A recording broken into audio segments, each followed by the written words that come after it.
Hey, what is up, everybody? This is Stevie Breach coming to you here today. The whole world changes when you press that button that basically says that you want to go live. In today's edition of talking about wrestling on the Stevie Breach channel, I thought I would bring to light talking about the upcoming WWE War versus AEW that is going to be going down September 20th, 2025. AEW had planned to run All Out live from Toronto September 20th. They're going to be putting on a big show there.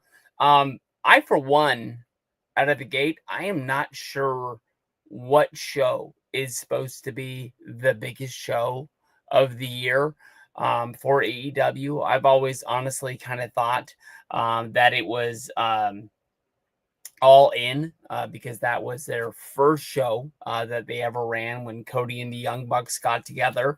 They booked the indie show in Chicago and then built off of that, which would become Double or Nothing inside of Las Vegas.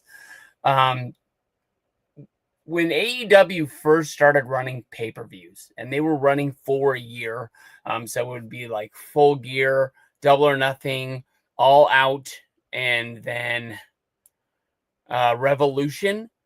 All of the shows honestly felt like they were really, really big shows. All of them, even if I wasn't 100% behind watching WWE on Dynamite, I would go out of my way on the Saturday to watch the pay-per-view because I felt like I knew I was going to get my money's worth, even though if I didn't really follow the product week in and week out, if I just watched BTE, I felt like I would get a wrestling show that I understood, made sense, and I got my money's worth out of it.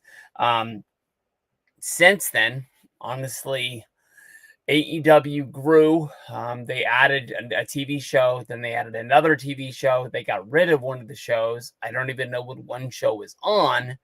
They have Dynamite on Wednesdays, and I really can't tell you the last time I sat down and said, I am going to watch AEW tonight.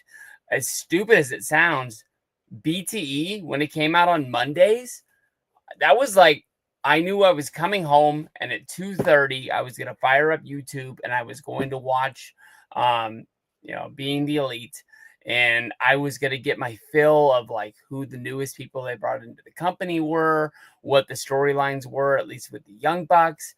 Even after the Young Bucks stopped doing it, I really felt like I was still able to follow, what was going down. I don't know why BTE made me lose 100% of my focus on the company. Now, even though the name of this stream here is WWE's War against AEW pay-per-view, I don't care what you watch. All I know basically is that if you watch my videos, you're going to watch WWE or you're going to watch AEW. You have no reason to come here if you don't watch professional wrestling. That's the God's honest truth. So honestly, I'm just glad that you're a professional wrestling fan. But the biggest thing that I don't understand out of everything is WWE pointing at AEW shows and saying that we have to counteract against these. In the past, it has been with NXT shows. They even ran an entire weekend built around a Saturday night's main event with NXT. Then they added a women's show the next day. I thought that was so people wouldn't travel to Texas to go see the show. They would kind of be like, hey, we always normally go to the WWE shows, so we'll go there. Maybe it was the fact they were just trying to get like the media not to cover AEW as much. But I think that All In weekend was won by AEW. I think that they really knocked that one show out of the park. They didn't get my money that weekend, but if you go back to what day was that? I know my mom was here. We went to San Francisco that day. I was pretty sure Saturday, July 12th. The wrestling world honestly felt like it completely flipped over. It went from being, it seemed like WWE was winning the war to just one night. AEW had all of their stuff together and they were going to be able to build off of this. And it really felt like they had momentum. And then I never really heard about them again. I mean, that's just the God's honest truth. They built a really smoking good show, built around Okada versus Omega. They had Hangman win the championship against John Moxley.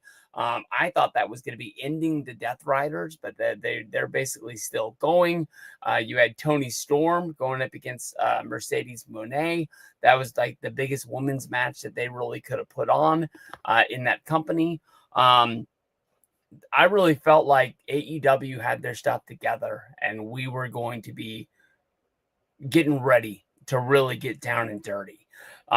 Since then, I really haven't heard much from AEW. That's the God's honest truth. But for some reason, WWE has planned that they're going to do one of their PLE events from Indianapolis on the same day.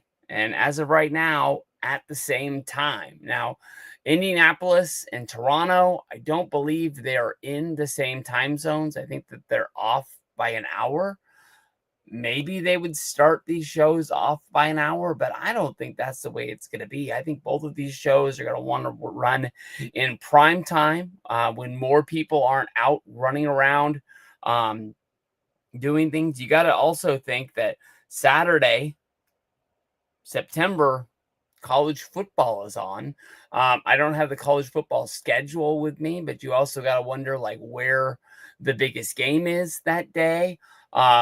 I'm not the biggest college football fan. I like to follow it, but it seems like every year the draft rolls around and it's kind of like, I don't really know anybody besides for like the top 3 guys that they've been talking about on PTI day in and day out, trying to say like who the number 1 pick in the draft is going to be. It's just not my jam. I love to root for Tennessee. I love when Tennessee wins. If SC football is on and I'm flipping around, I'm going to stop and I'm going to watch it for a little bit. I think that's some of the best football that there is, honestly, in the country. But I think that honestly, when it comes down to it, college football might be the biggest surprise in this wrestling war that's going to be going down. All Out. I don't really know what the card is going to be because AEW is going to be running Forbidden Door. That's going to be from London, August 24th, which is actually coming up right around the corner.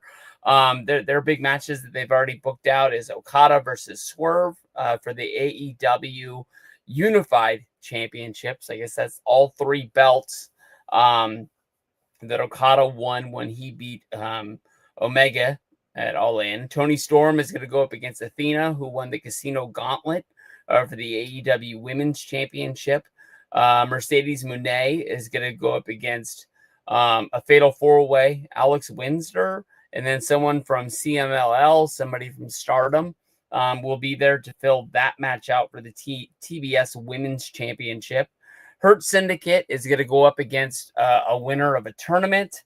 My guess is you would want FTR to win that tournament and then go to Forbidden Door and be the first to beat the Hurt Syndicate for the tag titles, because I think AEW's All Out 2025 is really built around an Edge return with Christian, and I think that they're going to go up against FTR.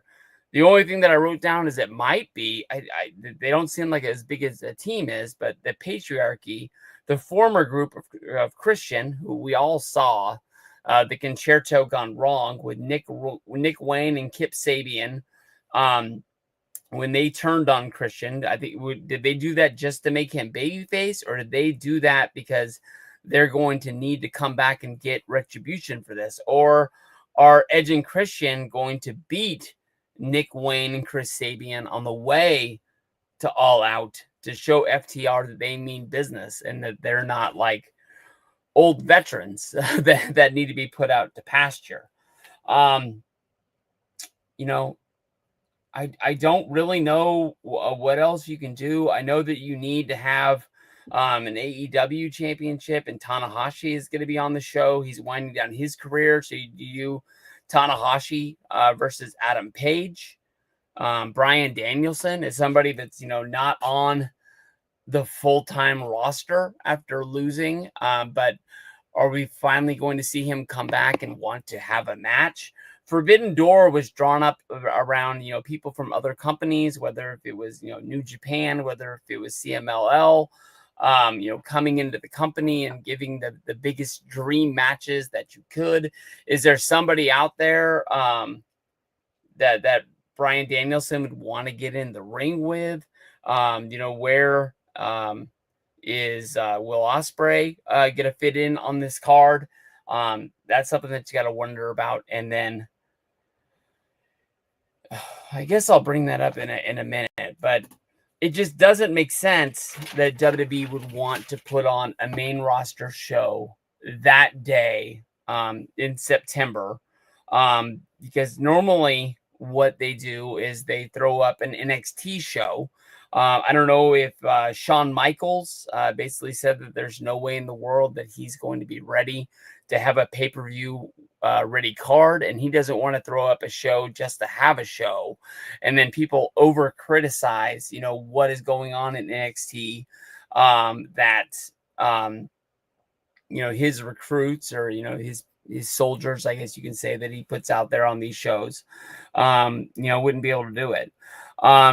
The NXT show that they ran all in weekend, the Great American Bash, I can tell you this: I didn't watch the show, but from outside looking in, the show only showed Jordan Grace, Sol Ruka, Ethan Page, Ricky Starks, Obafemi, and Blake Monroe, aka Mariah May. Let me tell you this: Jordan Grace, I know from her time in Impact, before she came to WWE.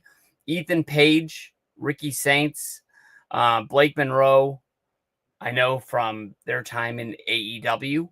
And Obafemi and Sol Ruka are the only ones on that card that I knew that were homegrown WWE talent that they've really been bringing up. Honestly, by the fact you throw out that kind of a card, you're going to be making me think that this is kind of like the minor leagues of wrestling.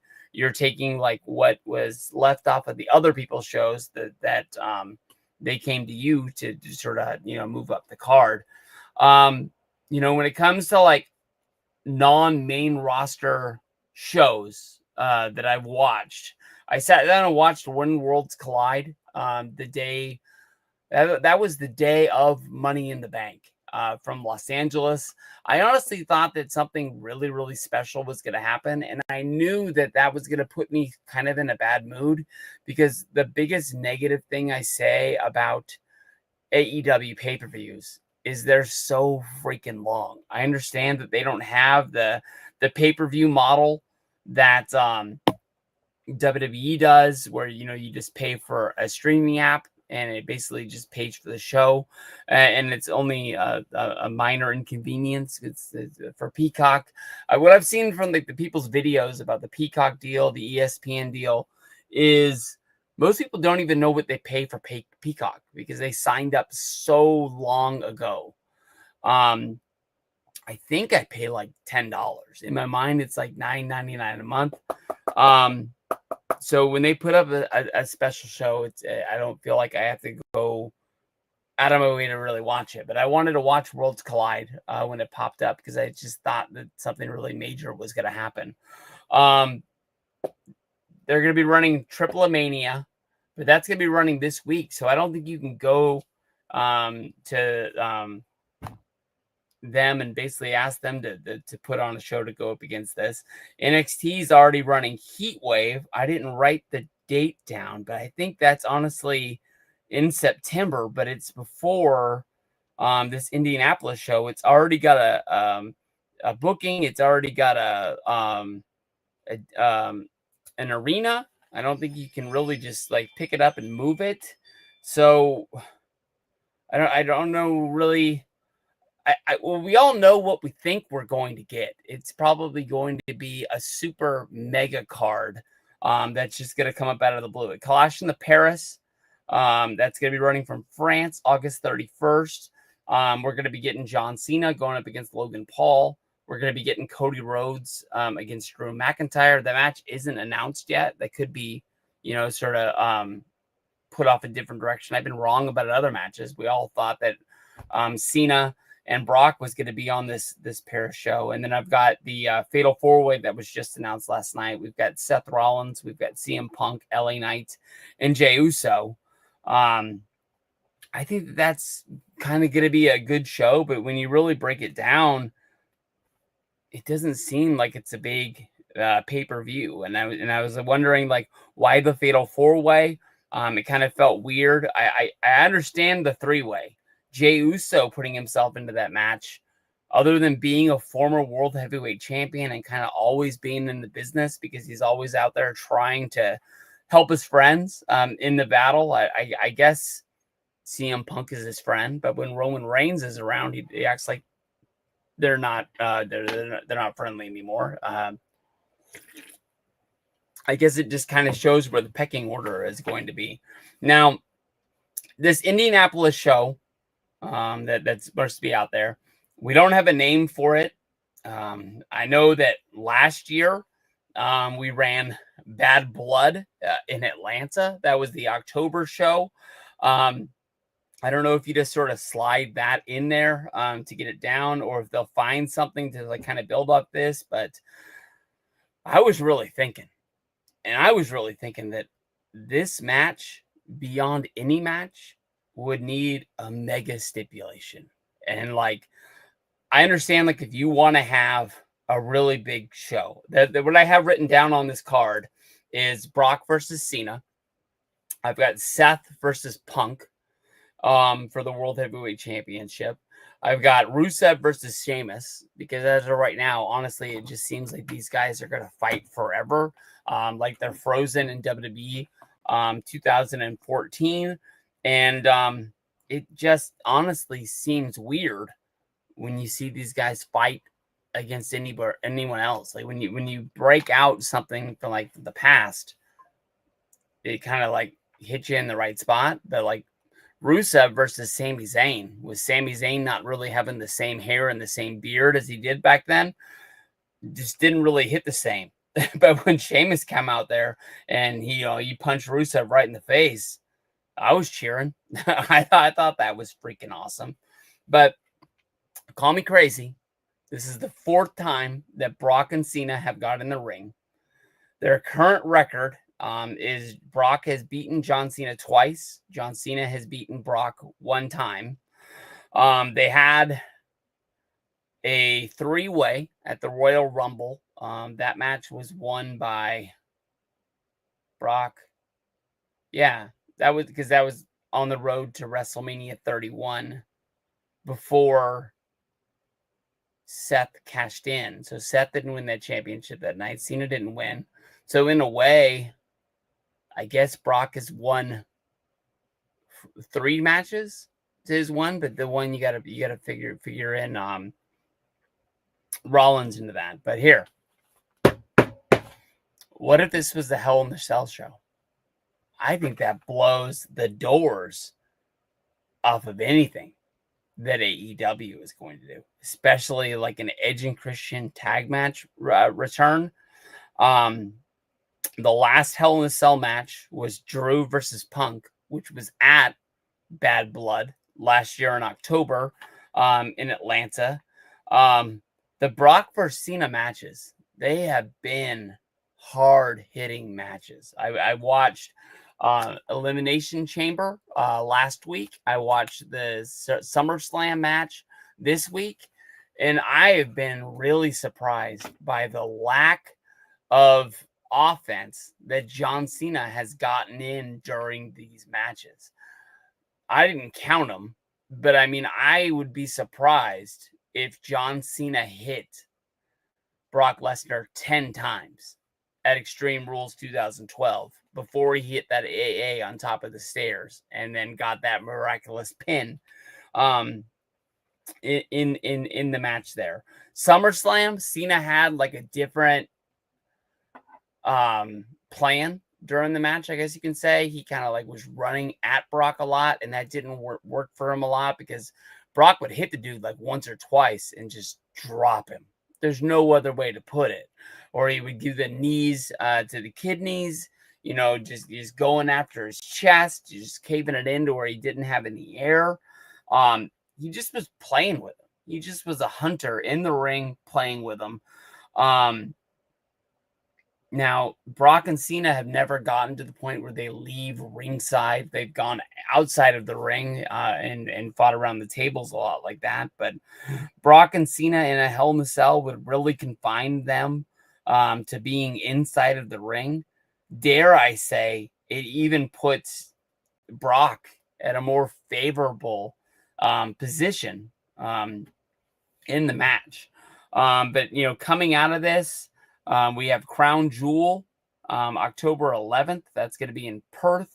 I talked about that in a video the other day, and I said that it would be cool if they didn't use Crown Jewel. They used the name of the DVD that WWE came out with back in the day, and that was Global Warming Tour. Couldn't think of it as I was talking. But I thought that would have been a throwback to a lot of DVD fans for them to remember why they're using Crown Jewel and it not being in Australia, especially after last year at Crown Jewel, they brought out the new championships and they said that they would be on display at the WWE World Display there. And they would be featured on all of the Crown Jewel pay-per-views from there on. I think Saudi Arabia bought some belts, and I don't think we're ever going to see him again. A lot like that Braun Strowman world's greatest Royal Rumble that we're going to have. Now, the next big show that would feature a PLE would be Survivor Series, November 29th, 2025. It's going to be coming from Petco at San Diego. It's going to be featuring War Games. We don't know how they're going to use War Games. We don't know if they're not going to have like a WWE Championship match, if maybe the champion will be featured inside of War Games in the 4-on-4 deal. But you got to be thinking that John Cena is going to be featured heavily somewhere in there. But as of right now, Survivor Series is the last PLE of the year. Is this the last time that we're going to see John Cena? Are we going to see John Cena wrestle his last match in WWE and have it not be a singles match? That's the part that makes me think that maybe he won't be featured in the War Games match. I see them kind of building towards the women's War Games as of right now with the women, kind of like really being able to tell who's a babyface and who's a heel. And I guess we really see that with the men as well. But to me, unless Seth gets a new member for his team, it doesn't really make a lot of sense for Seth to team up with anybody with Bronson and Braun, even if it's Brock. Because why would Brock and Seth want to work together? Even if you draw a line to Paul Heyman, the last time we saw Paul Heyman and Brock together, Brock, thought that Paul was going to be with him, and he chose the bloodline over him. And we've been, 3 years, I think, since then. I guess, money talks and money can put anything back together. But Brock seems like a guy who doesn't forget. And he's not going to let Heyman get one up on him just to, fall back in line and, work with whatever Rollins is wanting to be doing, who seems to be running that group as of right now. Saturday night's main event. There's rumored to be a December show. No date. There's a rumor of a city in Boston, but it hasn't been added to the actual WWE calendar as of yet. That's where I think we see Cena wrestle his last match. And that would be one hell of a spot for it. Now, to me, outsider looking in, I'll tell you the truth. Like, Forbidden Door has a lot of big names on it. It looks like it's going to be a big show, but that show's running unopposed August 24th. I'll tell you the truth. I don't think I'm going to watch it. I'm not going out of my way to watch this show. Truth is, I just haven't watched anything to do with New Japan in a long time. Didn't you buy a Bullet Club shirt like last month? Yeah. Calm down. All right. I like the Bullet Club back in the day. I'm still living my fandom from years ago. I have so many other Bullet Club shirts. I need one more. So when I'm looking for one, I can put on the other if I can't find that one. I don't know. To me, AEW just really hasn't found a way to trap me in. I mean, I like a lot of stars there. I like Adam Page. I like the Young Bucks. I like Swerve. I would love to see Edge in WWE wrestle John Cena one more time, but that's just not going to work because when Edge had the chance to sign and not leave, WWE decided that they had gotten everything they wanted out of the Edge retirement tour. And if he was going to go wrestle somewhere else, they felt like they would be all right with that. The big thing that I wrote down on the bottom of this page that makes the most sense to me, that if Tony Khan is sitting there and he's like, I think I'm 26 minutes into the stream. I think I can kind of say whatever I want to. I'm not 100% sure. I never know if we can cuss on here or not. But if Tony Khan's sitting in his office and he's like, we're getting fucked. There's no other way to put it. Like, WWE is, putting this show on the same day for no reason other than to try and choke us out, like Vince McMahon did to the Crockett's back in the day. Is they call the biggest free agent name there is out there on the market. Do I think this guy moves the needle to where somebody is like, I gotta watch that AEW show? No. But I mean, if you want to get people talking, and it's not a long-term deal, I'm talking you bring this guy in one time, you give him whatever he wants. I don't even think you need to use him on TV. All you have to do is basically just have a vignette, a commercial, have somebody call him out and say that he's going to wrestle him. I don't even know who they would have wrestle him. I just know that if you brought him in, it's going to cause a stir. And that's going to be Goldberg. Goldberg was very unhappy with his WWE exit.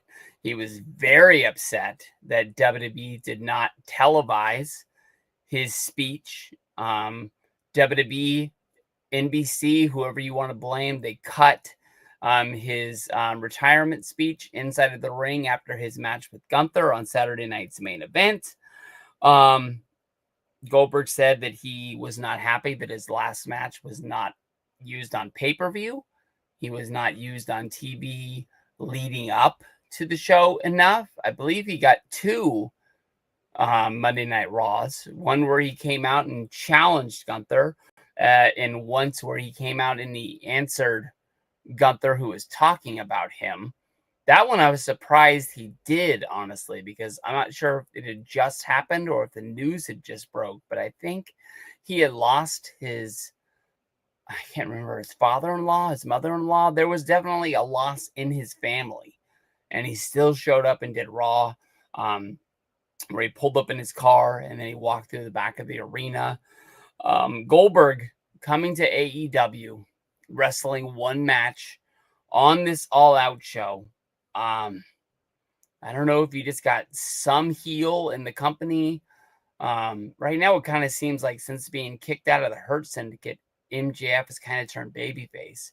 If he was able to take a loss and run his mouth, I think that he would be perfect for it. But I think that honestly, right now, he's got that casino gauntlet, Money in the Bank, whatever the heck you call it, contract.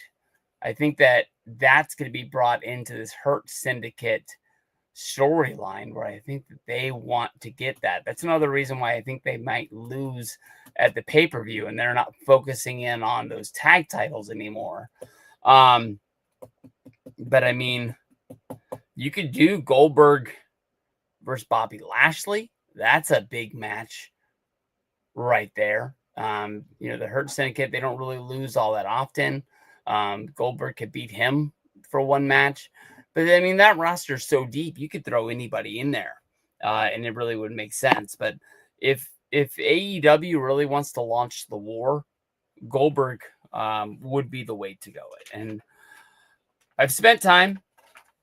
I've gone over the cards and basically thought that, in my opinion, it kind of looks like WWE is in the driver's seat as of right now. That's just me.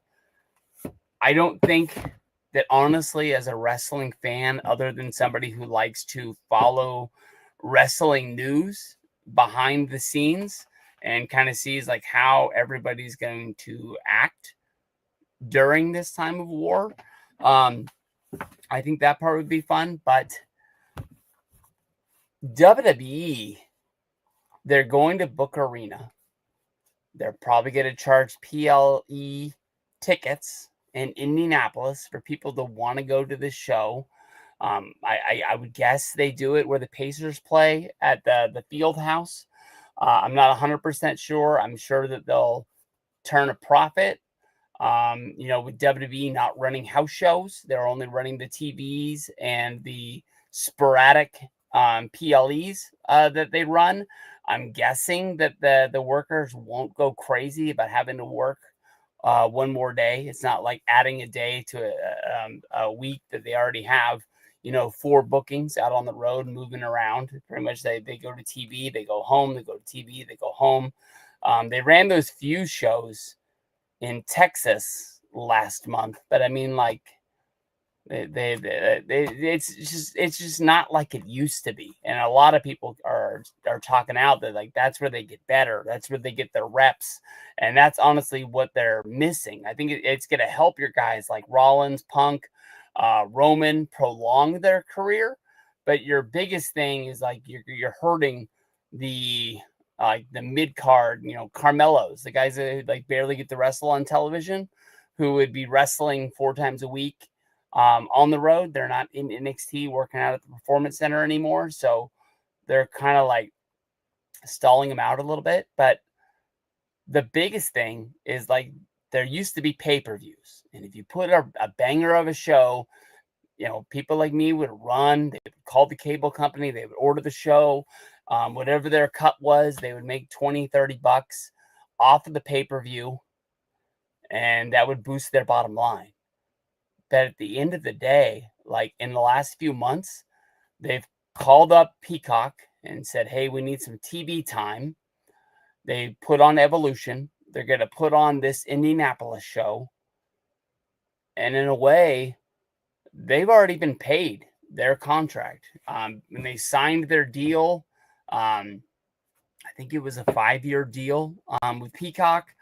For so many shows, just like the ESPN deal. As long as they run 10 shows a year, 12 nights, they're fine. But if they need to run another show, like if they want to counteract against the AEW one, they can. But they're not getting a bonus on it. They're not making more money because they added a show. They're just running another show on a lame duck contract that's over in March next year, after I guess Elimination Chamber, and it's going to end in time for them to launch ESPN and know that if everybody signs up for ESPN, you can watch WrestleMania 42 from Las Vegas, from your home. So in a way, like, WWE doesn't even get rich off of this. They just get, like,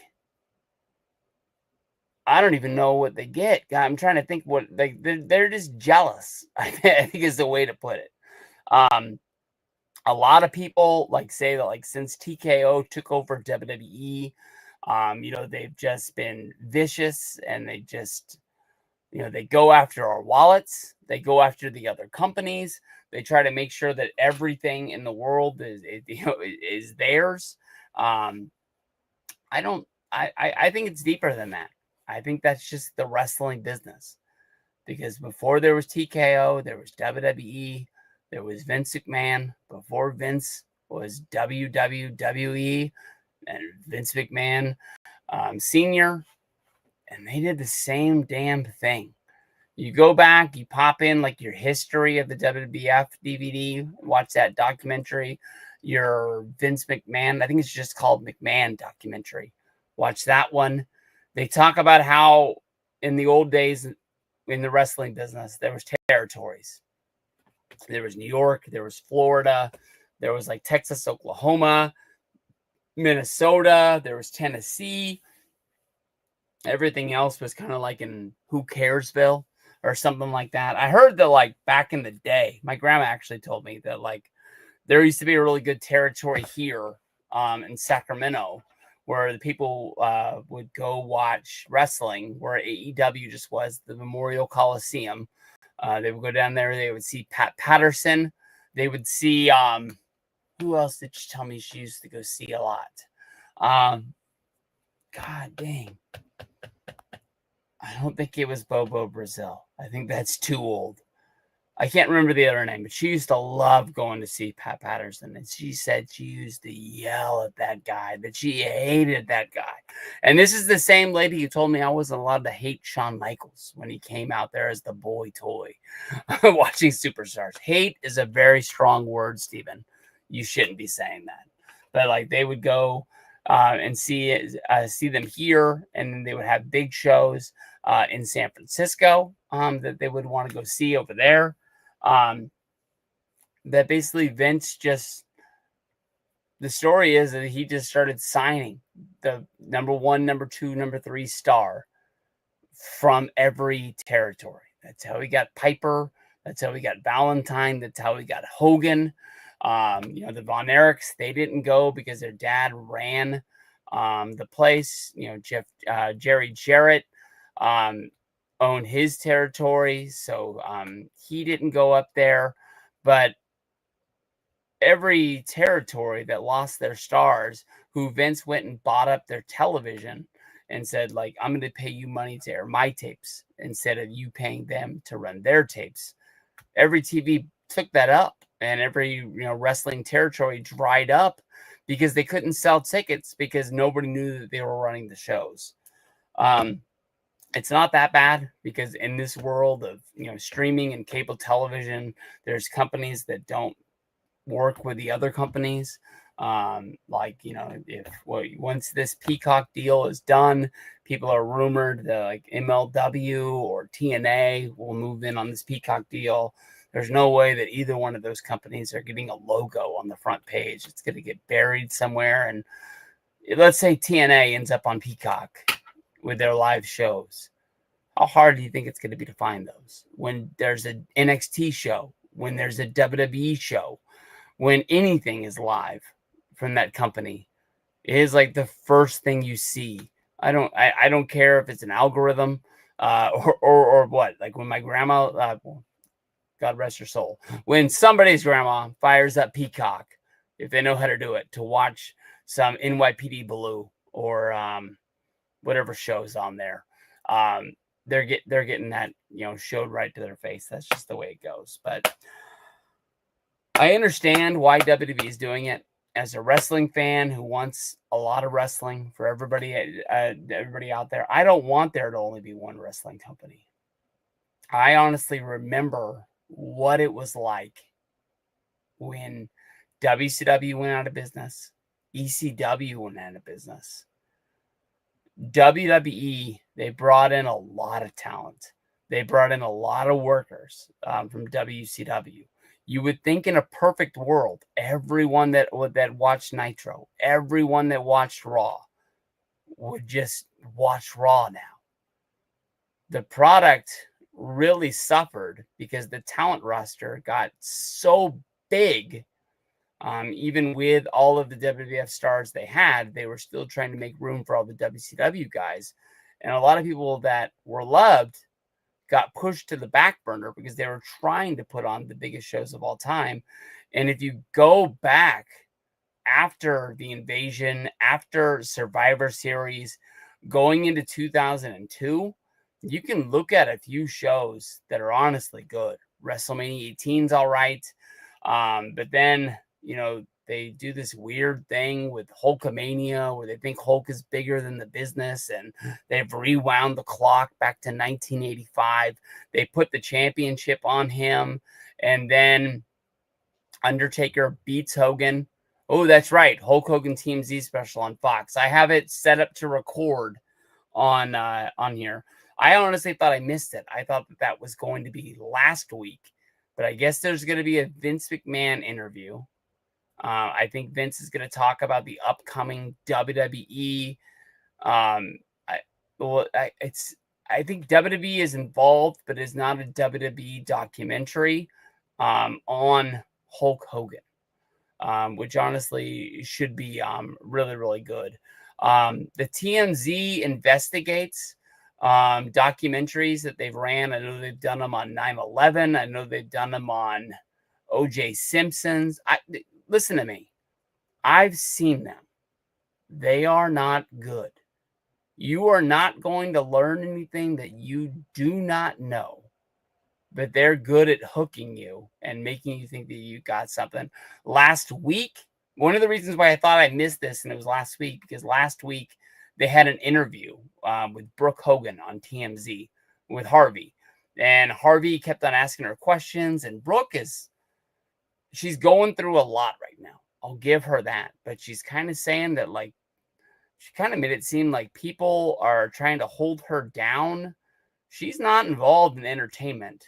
I don't know what she's being held down from, but she kept on saying, like, if people keep coming after me, if people keep threatening me, I know a lot of things, and I'm going to start exposing them. I'm going to start talking about who was like living off my dad, and we're sponging him and just basically taking him for all he's worth.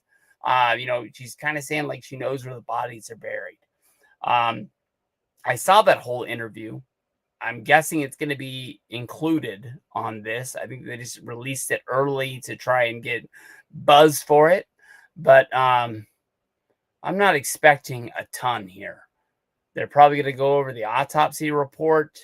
They might talk on why him and Brooke weren't together. I'm hoping they don't dig too deep into like Hogan versus Hulk versus Linda, but I mean, the Linda thing kind of has to be talked about.